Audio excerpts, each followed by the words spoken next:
Kasus kelangkaan minyak goreng di masyarakat disinyalir akan segera berakhir.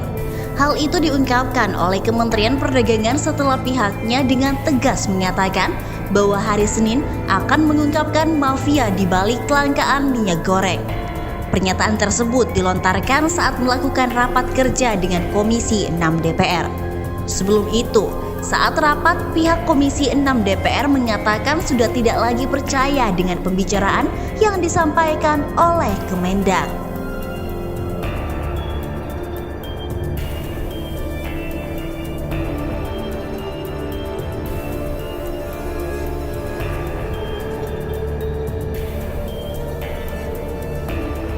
Dilansir dari CNN Indonesia Jakarta, Menteri Perdagangan Muhammad Lutfi menyatakan 3 tersangka penimbun mafia minyak goreng akan diumumkan pada Senin 21 Maret mendatang. Hal itu ia sampaikan ketika menghadiri rapat dengar bersama Komisi 6 DPR pada Kamis 17 Maret. Dalam rapat tersebut, anggota Komisi 6 fraksi Partai Gerakan Indonesia Raya Andre Rosiade meminta Lutfi mengungkapkan siapa mafia minyak goreng.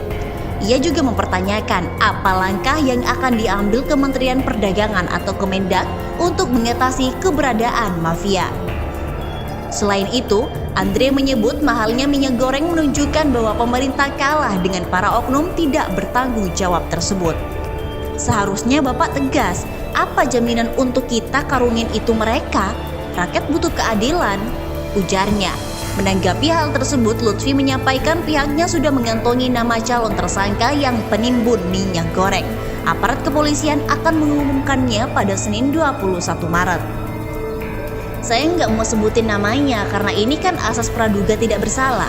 Tetapi kami sudah temukan dan ini jumlahnya ribuan ton minyak goreng yang ditimbun gitu loh, kata dia. Dan ini sekarang sudah kami serahkan kepada pihak Polri lewat Kabareskrim. Sudah mulai ditangkap-tangkapin, sudah mulai diperiksa, imbuh Lutfi. Yang menambahkan mekanisme penimbunan minyak goreng yang dilakukan oleh calon tersangka. Pertama, minyak curah subsidi dilarikan ke industri menengah atas. Kedua, minyak goreng curah subsidi dikemas ulang menjadi minyak goreng premium. Ketiga, minyak goreng curah subsidi dilarikan ke luar negeri. Jadi, tiga-tiganya ada calon tersangkanya diumumkan Senin. Tandasnya.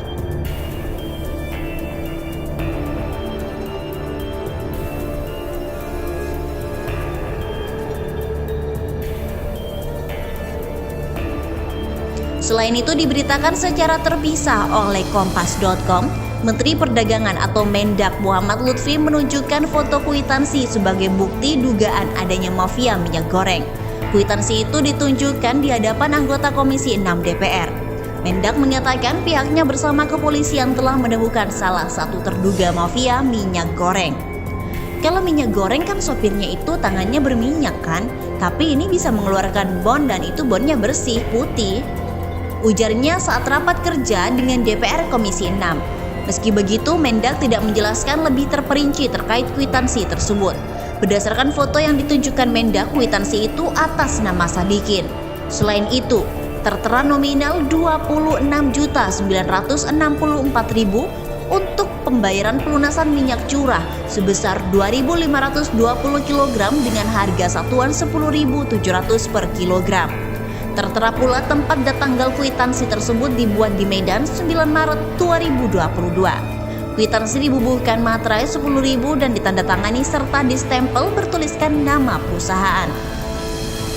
Kita sudah temukan dan ini jumlahnya ribuan ton. Nih kwitansinya. Begitu bentuknya, kata Mendak. Temuan tersebut dia serahkan ke kepolisian agar diusut dan ditindak sesuai dengan hukum yang berlaku. Menurut keterangan yang dia dapat, sudah ada calon tersangkanya, ada Senin mendatang. Ini sekarang sudah kami serahkan kepada pihak Polri lewat Kabareskrim, sudah mulai ditangkap-tangkap dan diperiksa, ucapnya.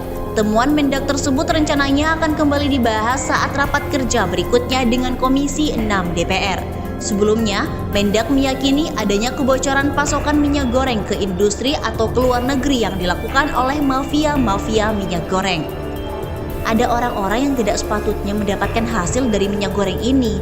Misalnya minyak goreng yang seharusnya jadi konsumsi masyarakat masuk ke industri atau diselundupkan ke luar negeri.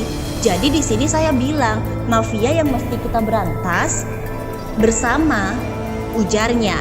Sebab kata Mendak ditemukan kekosongan pasokan minyak goreng di DKI Jakarta, Surabaya, dan Medan yang merupakan pusat industri dan memiliki pelabuhan.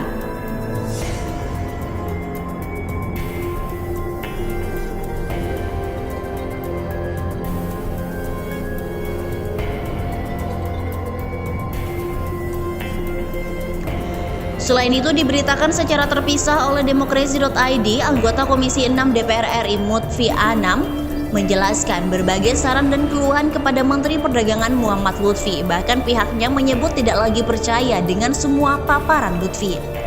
Terima kasih banyak karena Bapak Menteri sudah melengkapi penderitaan rakyat, Pak.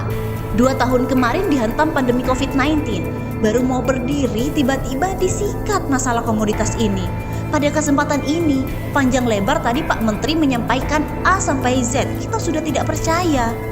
Ujarnya dalam rapat kerja dengan Kementerian Perdagangan. Mufti mengatakan, awalnya DPR RI masih berusaha percaya dengan berbagai kebijakan Lutfi. Tetapi sampai saat ini menurutnya, belum ada kebijakan yang selesai. Harapan kami Bapak bisa menumbuhkan kepercayaan kami. Besok Bapak kembalikan kepercayaan publik, ujarnya. Kemudian ia mengatakan Kementerian Perdagangan seperti macan ompong hingga tidak punya harga diri di hadapan rakyat, hingga produsen minyak goreng. Ia menyebut sejak Januari sudah ada 6 permendak yang dikeluarkan, tetapi tidak ada yang terrealisasi. Kami melihat Kementerian Perdagangan seperti macan ompong. Tidak ada harga dirinya, bukan hanya terhadap rakyat, tetapi di mata produsen minyak goreng. Sejak Januari sudah ada 6 permendak yang dikeluarkan, tetapi tidak ada yang berimplikasi positif kepada masyarakat. Lanjutnya, Mufti juga mengatakan bahwa Lutfi tidak memiliki kebijakan yang tegas terhadap produsen minyak goreng. Bahkan ketika menetapkan kebijakan tidak melibatkan pelaku pasar. Tidak hanya itu, menurut dia, seharusnya Kemendak bisa mencabut izin usaha jika tidak taat aturan. Seperti pada zaman Pak Enggar juga menyelesaikan komoditas minyak, gula, bawang putih. Kami melihat beliau mengayomi. Setiap mengeluarkan peraturan, mereka diajak makan, ajak berkomitmen. Jam 3 pagi mereka konferensi pers. Saya tidak melihat Kemendak melakukan itu, ungkapnya. Pak Enggar, waktu itu beliau sampai turun ke kuli panggul, ke pengemas, berapa biaya produksinya, dipaksa produsen menjual sekian, kalau tidak dicabut izinnya. Lanjutnya,